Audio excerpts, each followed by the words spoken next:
Friends, ಹೇಗಿದ್ದೀರಾ? ಟಾಟಾ ಅನ್ನೋ ಹೆಸರು ಯಾರು ಕೇಳದವರೇ ಇಲ್ಲ ಅಂತ ಸುಲಭವಾಗಿ ಹೇಳಬಹುದು. ಯಾಕೆಂದರೆ ಮನೆಯಲ್ಲಿ ಬಳಸೋ ಉಪ್ಪು ಟಾಟಾ, ಕುಡಿಯೋ tea Tata, Tata motors, Tata insurance, Tata steels ಮುಂತಾದವು. ಅಷ್ಟೇ ಯಾಕೆ, ನಾವು ಪ್ರತಿದಿನ ನೋಡೋ IPLನ ಸ್ಪಾನ್ಸರ್ ಕೂಡ ಈ ಟಾಟಾನೇ. ಈ ಕಂಪನಿ ಹೆಸರು ದೇಶದಲ್ಲಿ ಹಲವಾರು ಕಡೆ ಕೇಳಿಬರುತ್ತೆ. ಈ ಟಾಟಾ ಕಂಪನಿಯಲ್ಲಿ ಪ್ರಸ್ತುತ 6 ಲಕ್ಷಕ್ಕೂ ಹೆಚ್ಚಿನ ಕಾರ್ಮಿಕರು ಕೆಲಸ ಮಾಡ್ತಾ ಇದ್ದಾರೆ. ಹಾಗಾದರೆ ಈ ಕಂಪನಿಯನ್ನು ಯಾರು ಆರಂಭಿಸ್ತಾರೆ, ಯಾವಾಗ ಆರಂಭಿಸ್ತಾರೆ ಎಲ್ಲವನ್ನು ವಿವರವಾಗಿ ತಿಳಿಸ್ತಾ ಹೋಗ್ತೀವಿ. ಎಲ್ಲೂ ಕೂಡ ವಿಡಿಯೋ ಸ್ಕಿಪ್ ಮಾಡದೆ ನೋಡಿ. ವಿಡಿಯೋ ತುಂಬ ಇಂಟ್ರೆಸ್ಟಿಂಗ್ ಆಗಿದೆ.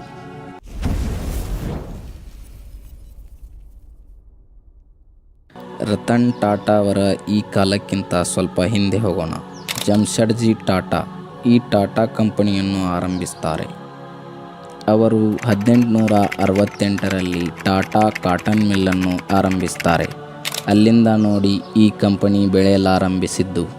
ಈ ಜಮ್ಶೆಡ್ಜಿ ಟಾಟಾ ಅವರು ಕೂಡ ತುಂಬ ಒಳ್ಳೆಯ ಹಾಗೂ ಬುದ್ಧಿವಂತ ವ್ಯಕ್ತಿ ಆಗಿದ್ದರು. ಅವರು ಈ ಟಾಟಾ ಕಾಟನ್ ಮಿಲ್ಲನ್ನು ಸ್ಥಾಪಿಸುವ ಮೊದಲು ಚೀನಾ, ಇಂಗ್ಲೆಂಡ್ನಂತಹ ಮುಂತಾದ ದೇಶಗಳಿಗೆ ಭೇಟಿ ಕೊಟ್ಟು ಅಲ್ಲಿನ ಜವಳಿ ಉದ್ಯಮಗಳನ್ನು ತಿಳಿದುಕೊಂಡಿದ್ದರು. ಹತ್ತಿಗೆ ಬಹಳ ಬೇಡಿಕೆ ಇದೆ ಎಂದು ತಿಳಿದ ಅವರು ಭಾರತಕ್ಕೆ ಮರಳಿ ಬಂದು ಈ ಕಾಟನ್ ಮಿಲ್ಲನ್ನು ಸ್ಥಾಪಿಸ್ತಾರೆ. ಅದಕ್ಕೆ ಅವರನ್ನು ಭಾರತದ ಕೈಗಾರಿಕಾ ಪಿತಾಮಹ ಎನ್ನಲಾಗುತ್ತೆ.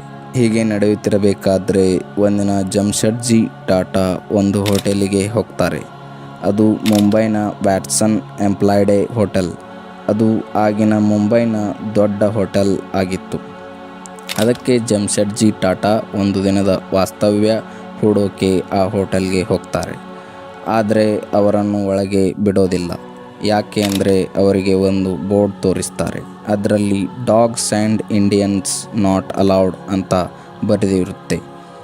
ಅದರಿಂದ ಕೋಪಗೊಂಡು ನೊಂದು ಬಂದ ಜಮ್ಶೆಡ್ಜಿ ಟಾಟಾ ಇಡೀ ಭಾರತದಲ್ಲಿ ಯಾರೂ ಕೂಡ ಕಟ್ಟಿರಬಾರದು ಅಂತಹ ಹೋಟೆಲ್ ನಿರ್ಮಿಸ್ತೇನೆ ಅಂತ ಮನಸ್ಸು ಮಾಡಿದ್ರು. ಅದೇ ರೀತಿ 1902ರಲ್ಲಿ ತಾಜ್ ಹೋಟೆಲ್ ಕಟ್ಟಿ ತೋರಿಸ್ತಾರೆ. ನೋಡಿದ್ರಲ್ವಾ ಗೆಳೆಯರೇ, ಇವರು ಎಷ್ಟೊಂದು ಸ್ವಾಭಿಮಾನಿ ಅಂತ. ಇವರಿಗೆ 2 ಗಂಡು ಮಕ್ಕಳಿದ್ರು. ಅವರು ರತನ್ಜಿ ಟಾಟಾ ಮತ್ತು ಸರ್ ದರೋಬ್ಜಿ ಟಾಟಾ.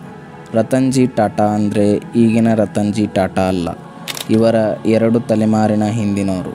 ರತನ್ಜಿ ಟಾಟಾ ಅವರ ದತ್ತು ಪುತ್ರ ನಾವಲ್ಜಿ ಟಾಟಾ. ಈ ನಾವಲ್ ಟಾಟಾ ಹಾಗೆ ಜನಿಸಿದವರೇ ಈ ರತನ್ ಟಾಟಾ. ರತನ್ ಟಾಟಾ ಅವರು ಡಿಸೆಂಬರ್ 28, 1937ರಲ್ಲಿ ಜನಿಸ್ತಾರೆ. ಇವರು ಮೂಲತಃ ಪಾರ್ಸಿ ಕುಟುಂಬದವರು. ಈ ಪಾರ್ಸಿ ಅಂದರೆ ಯಾರು ಅಂತೀರಾ? 17ನೇ ಶತಮಾನದಲ್ಲಿ ಮುಸ್ಲಿಮರ ದಾಳಿಯಿಂದ ಪರ್ಷಿಯನ್ನರು ಆ ದೇಶ ಬಿಟ್ಟು ಬೇರೆಡೆಗೆ ವಲಸೆ ಹೋಗ್ತಾರೆ. ಅಂದರೆ ಈಗಿನ ಇರಾನಿಯನ್ನರು. ಇವರು ಅವರೇ. ಈ ಪಾರ್ಸಿ ಜನಾಂಗ ಭಾರತದಲ್ಲಿ ತುಂಬ ಕಡಿಮೆ ಜನಸಂಖ್ಯೆ ಇದ್ದರೂ ಈ ಪಾರ್ಸಿ ಜನಾಂಗದವರು ತುಂಬ ಶ್ರೀಮಂತರು. ಈಗ ರತನ್ ಟಾಟಾ ಅವರ ವಿಷಯಕ್ಕೆ ಬರೋಣ. ಇವರು ಮುಂಬೈನಲ್ಲಿ 1937ರಲ್ಲಿ ಜನಿಸ್ತಾರೆ. ಹಾಗೂ ಇವರು ಸರಿಸುಮಾರು 10 ವರ್ಷದವರಾಗಿದ್ದಾಗ ಆಗ ಅವರ ತಂದೆ ತಾಯಿಯರು ಬೇರೆ ಬೇರೆಯಾದ ಕಾರಣ ಅಜ್ಜಿಯ ಮನೆಯಲ್ಲಿ ಬೆಳೀತಾರೆ. ತಮ್ಮ ಪ್ರಾಥಮಿಕ ಶಿಕ್ಷಣವನ್ನು ಶಿಮ್ಲಾದಲ್ಲಿ ಮುಗಿಸ್ತಾರೆ ಹಾಗೂ ಅಮೆರಿಕದ ಕಾರ್ನೆಲ್ ಯೂನಿವರ್ಸಿಟಿಯಲ್ಲಿ ಇಂಜಿನಿಯರಿಂಗ್ ಕಂಪ್ಲೀಟ್ ಮಾಡ್ತಾರೆ. ನಂತರ 1961ರಲ್ಲಿ IBM ಕಂಪನಿಯಲ್ಲಿ ಒಳ್ಳೆಯ ಸಂಬಳವುಳ್ಳ ದೊಡ್ಡ ಪೋಸ್ಟ್ ಇವರನ್ನು ಹುಡುಕಿಕೊಂಡು ಬರುತ್ತೆ. ಆದರೆ JRD ಟಾಟಾ ಅವರ ಒತ್ತಾಯದಿಂದ ತಮ್ಮ ಕಂಪನಿಯಲ್ಲೇ ಕೇವಲ ಸಾಮಾನ್ಯ ಸಿಬ್ಬಂದಿಯಾಗಿ ಕೆಲಸಕ್ಕೆ ಸೇರ್ತಾರೆ. ತಮ್ಮದೇ ಕಂಪನಿಯಲ್ಲಿ ಕೇವಲ ಸಾಮಾನ್ಯ ಸಿಬ್ಬಂದಿಯಾಗಿ ಕಾರ್ಯನಿರ್ವಹಿಸುವುದು ಸಾಮಾನ್ಯ ವಿಷಯವಲ್ಲ ಗೆಳೆಯರೇ. ಇದರಿಂದಾನೇ ಗೊತ್ತಾಗುತ್ತೆ ರತನ್ ಟಾಟಾ ಎಷ್ಟು ಸಾಮಾನ್ಯ ಗುಣ ಸ್ವಭಾವವುಳ್ಳ ವ್ಯಕ್ತಿ ಅಂತ. ಕಾರ್ಮಿಕರಲ್ಲಿ ಕಾರ್ಮಿಕನಾಗಿ ಕೆಲಸ ಮಾಡಿದ ಅವರಿಗೆ ಕಾರ್ಮಿಕರ ಕಷ್ಟ ಕಾರ್ಪಣ್ಯಗಳ ಬಗ್ಗೆ ಅರಿವಿತ್ತು. ಅವರ ಕಷ್ಟಕ್ಕೆ ಇವರ ಹೃದಯ ಮಿಡಿದಿತ್ತು. ಹೀಗೆ ನಡೀತಿರಬೇಕಾದ್ರೆ 1991ರಲ್ಲಿ JRD ಟಾಟಾ ಅವರು ಅವರನ್ನು ಟಾಟಾ ಕಂಪನಿಯ ಚೇರ್ಮನ್ ಆಗಿ ನೇಮಕ ಮಾಡ್ತಾರೆ. ಆದರೆ ಎಲ್ಲರೂ ಈ ವಿಷಯ ಕೇಳಿ JRD ಟಾಟಾ ಅವರು ತಪ್ಪು ನಿರ್ಧಾರ ಮಾಡಿದ್ದಾರೆ. ಅನುಭವ ಇಲ್ಲದೇ ಇರುವವನಿಗೆ ಭಾರತದ ದೊಡ್ಡ ಕಂಪನಿಗಳಲ್ಲಿ ಒಂದಾದ ಟಾಟಾವನ್ನು ನೀಡಿದ್ದಾರೆ ಅಂತ ಟೀಕೆಗಳು ಕೇಳಿಬಂದವು. ಆದರೆ ಟಾಟಾ ತಾವು ಏನು ಅಂತ ಕೆಲವೇ ವರ್ಷಗಳಲ್ಲಿ ಎಲ್ಲರಿಗೂ ಪ್ರೂವ್ ಮಾಡಿ ತೋರಿಸ್ತಾರೆ. ಟಾಟಾದ ವರ್ಷದ ಆದಾಯ 60 ಕೋಟಿಯಿಂದ 60 ಲಕ್ಷ ಕೋಟಿವರೆಗೆ ರತನ್ ಟಾಟಾ ಒಯ್ತಾರೆ. ಆದರೆ ನಾನಿಲ್ಲಿ ನಿಮಗೆ ಒಂದು ವಿಷಯ ಹೇಳಲೇಬೇಕು ಸ್ನೇಹಿತರೆ. ರತನ್ ಟಾಟಾ ಅವರು ಮದುವೆಯಾಗದೆ ಕೊನೆಯವರೆಗೂ ಬ್ರಹ್ಮಚಾರಿಯಾಗಿ ಉಳಿದು ಬಿಡೋಕೆ ಒಂದು ಕಾರಣ ಇದೆ. ಅದು ಏನಂತೀರಾ?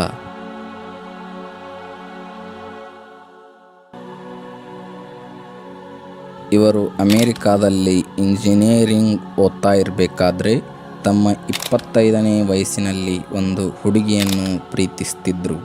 ಆ ಹುಡುಗಿ ಕೂಡ ಇವರನ್ನು ಪ್ರೀತಿಸ್ತಿದ್ದಳು. ಒಬ್ಬರಿಗೊಬ್ಬರನ್ನು ಪ್ರೀತಿಸ್ತಿರೋದ್ರಿಂದ ಇವರು ಮನೆಯಲ್ಲಿ ವಿಷಯ ತಿಳಿಸಿ ಮದುವೆಯಾಗಲು ಯೋಚಿಸ್ತಾರೆ. ಇಬ್ಬರ ಮನೆಯಲ್ಲಿ ಒಪ್ತಾರೆ ಕೂಡ. ಆದರೆ 1962ರಲ್ಲಿ ಚೀನಾ ಮತ್ತು ಭಾರತದ ನಡುವೆ ಯುದ್ಧ ಆರಂಭವಾಗುತ್ತೆ. ಆಗ ರತನ್ ಟಾಟಾ ಭಾರತಕ್ಕೆ ಬರುವ ಅನಿವಾರ್ಯವಿರುತ್ತೆ. ಆಗ ರತನ್ ಟಾಟಾ ಮದುವೆ ಮಾಡಿಕೊಂಡೇ ಹೋಗಲು ಯೋಚಿಸ್ತಾರೆ. ಆದರೆ ಆ ಹುಡುಗಿ ಪೋಷಕರು ಒಪ್ಪೋದಿಲ್ಲ. ಆಗ ಅಲ್ಲಿನ ಪರಿಸ್ಥಿತಿ ಸರಿಯಿಲ್ಲ. ಅಲ್ಲಿಗೆ ನಮ್ಮ ಮಗಳನ್ನು ಕಳಿಸೋದು ಸೂಕ್ತ ಅಲ್ಲ ಅಂತ ಮದುವೆಗೆ ನಿರಾಕರಿಸಿ ಬೇರೊಂದು ಕಡೆ ಮದುವೆ ಗೊತ್ತು ಮಾಡಿ ಆ ಹುಡುಗಿಯನ್ನು ಮದುವೆ ಮಾಡಿ ಕೊಡ್ತಾರೆ. ಇದರಿಂದ ತುಂಬ ನೊಂದ ರತನ್ ಟಾಟಾ, ನಾನು ಪ್ರೀತಿಸಿದ್ದು ಕೇವಲ ಒಬ್ಬಳನ್ನು ಮಾತ್ರ, ಈ ಹೃದಯ ಕೊನೆಯವರೆಗೂ ಅವಳಿಗೆ ಮೀಸಲು ಅಂತ ಬ್ರಹ್ಮಚಾರಿಯಾಗಿ ಉಳಿದು ಬಿಡ್ತಾರೆ. ಅದೆಲ್ಲ ಹಾಗಿರಲಿ, ರತನ್ ಟಾಟಾ ಅವರು ಟಾಟಾ ಕಂಪನಿ ಲೀಡ್ ಮಾಡಿದ್ದು ಹೇಗೆ ನೋಡೋಣ ಬನ್ನಿ. ಈ ರತನ್ ಟಾಟಾ ಅವರಿಗೆ ಒಂದು ಕನಸು ಇರುತ್ತೆ. ಎಲ್ಲ ಮಧ್ಯಮ ವರ್ಗದ ಕುಟುಂಬಗಳು ಕೂಡ ಕಾರ್ನಲ್ಲಿ ಓಡಾಡೋದನ್ನು ನೋಡಬೇಕು ಅಂತ.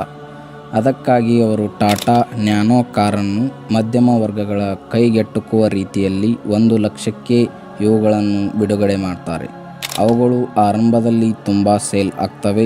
ಆದರೆ ಮುಂದಿನ ದಿನಮಾನಗಳಲ್ಲಿ ಈ ಕಾರುಗಳು ಯಾವ ಸ್ಥಿತಿ ತಲುಪ್ತವೆ ಅಂತ ನಿಮಗೆಲ್ಲ ಗೊತ್ತೇ ಇದೆ. 1998ರಲ್ಲಿ ಟಾಟಾ ಇಂಡಿಕಾವನ್ನು ತಯಾರಿಸ್ತಾರೆ. ಆದರೆ ಈ ಮಾಡೆಲ್ನಿಂದ ಟಾಟಾ ಕಂಪನಿ ನಷ್ಟವನ್ನು ಎದುರಿಸುತ್ತೆ. ಅದಕ್ಕಾಗಿ ಅಮೆರಿಕಾದ ಫೋರ್ಡ್ ಕಂಪನಿಗೆ ಟಾಟಾ ಇಂಡಿಕಾ ಕಾರ್ ವ್ಯಾಪಾರವನ್ನು ಮಾರಲು ನಿಶ್ಚಯಿಸ್ತಾರೆ.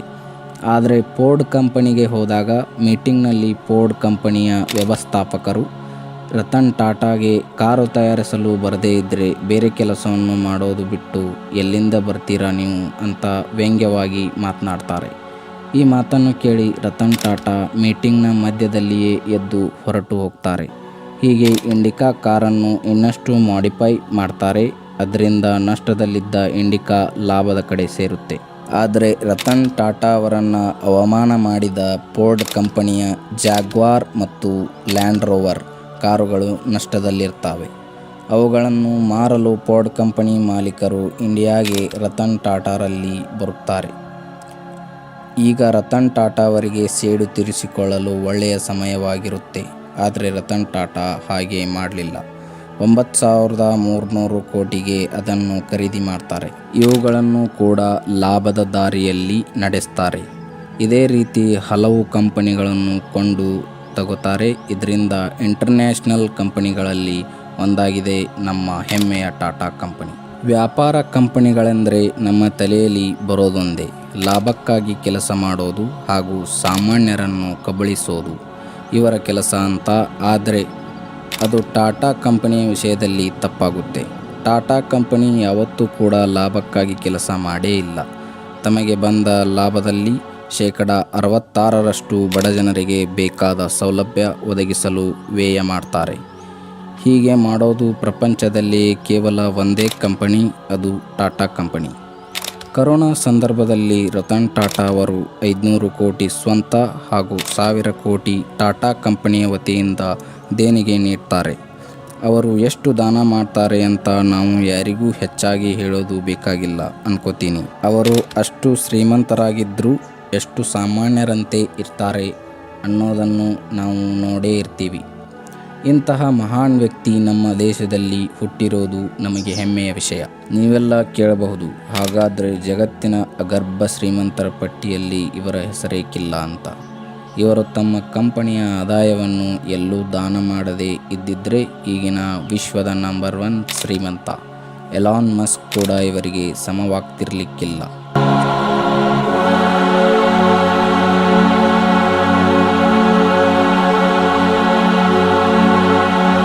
ಸೊ ಫ್ರೆಂಡ್ಸ್, ಇದಾಗಿತ್ತು ಇವತ್ತಿನ ಇಂಟ್ರೆಸ್ಟಿಂಗ್ ಸ್ಟೋರಿ. ಈ ವಿಡಿಯೋ ಇಷ್ಟ ಆಗಿದ್ದರೆ ನಿಮ್ಮಿಂದ ಬಯಸೋದು ಕೇವಲ ಒಂದು ಮೆಚ್ಚುಗೆ ಮಾತ್ರ. ಮತ್ತೆ ಸಿಗೋಣ ಮುಂದಿನ ವಿಡಿಯೋದಲ್ಲಿ. ಬಾಯ್ ಬಾಯ್.